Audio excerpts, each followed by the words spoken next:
Hello all, this is Kendall and I will be presenting on globalization, in particular the humanitarian influence of the International Committee of the Red Cross, or the ICRC. For those of you who don't know, this is the governing agency that deals with all Red Cross and Red Crescent organizations.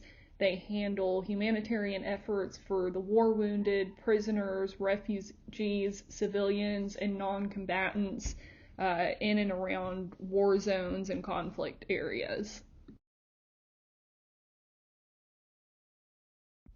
A quick background of the ICRC: it was founded in 1863 in Geneva by Henry Dunant based on his book, which focused on improving care for the wounded during wartime. This sort of grew the organization over time, given that the First World War gave prevalence to developing refuge for prisoners of war, and the Second World War sort of focused more on the failures that happened during the Holocaust and assisted them in developing and implementing the IHL's international humanitarian laws. A pretty big component of the ICRC is the fact that it acts as a neutral third party in any sort of conflict. That gives them a much wider reach in the world, as it provides them with the autonomy to enforce the Geneva Conventions and participate with states in a way that is non-threatening.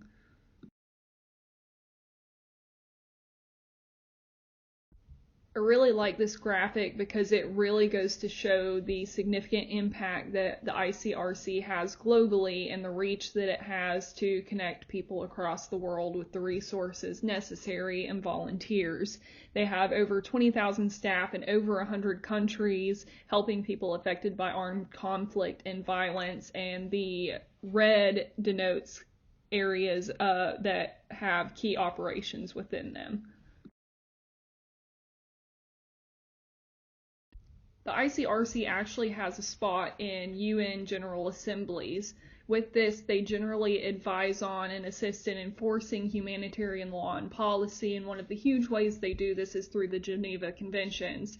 The Geneva Conventions were created to protect medical personnel, wounded and sick civilians accompanying military forces, as well as military chaplains, and has consistently laid out rules for wartime that protects individuals, medical facilities and equipment, religious leaders, etc.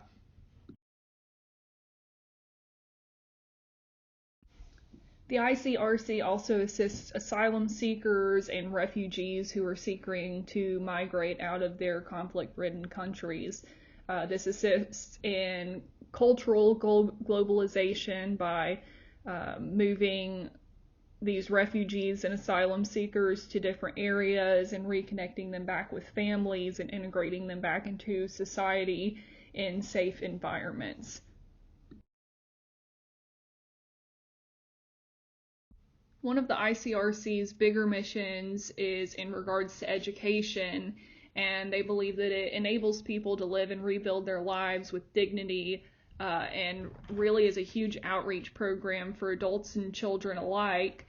Their approach to education is context specific, given wherever they are teaching, and identifies needs via their framework for access to education, which takes into account current circumstances, resources, security, and other things.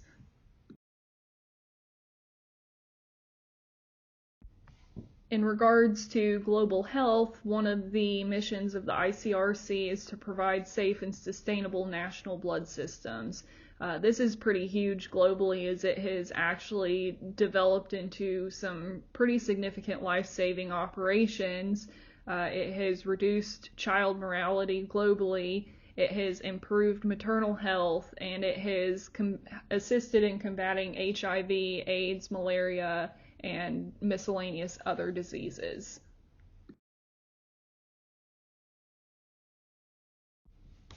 Since inception, the ICRC has had a huge global impact in that it's really assisted in so many humanitarian relief efforts It's dictated war operations to ensure human rights are a consideration. It's given protection to individuals affected by natural disasters, conflict, and violence, people who have never seen those protections prior to its inception, and overall has given a global voice to the less fortunate and assisted in ensuring global connection through humility and volunteer collaborators across the world.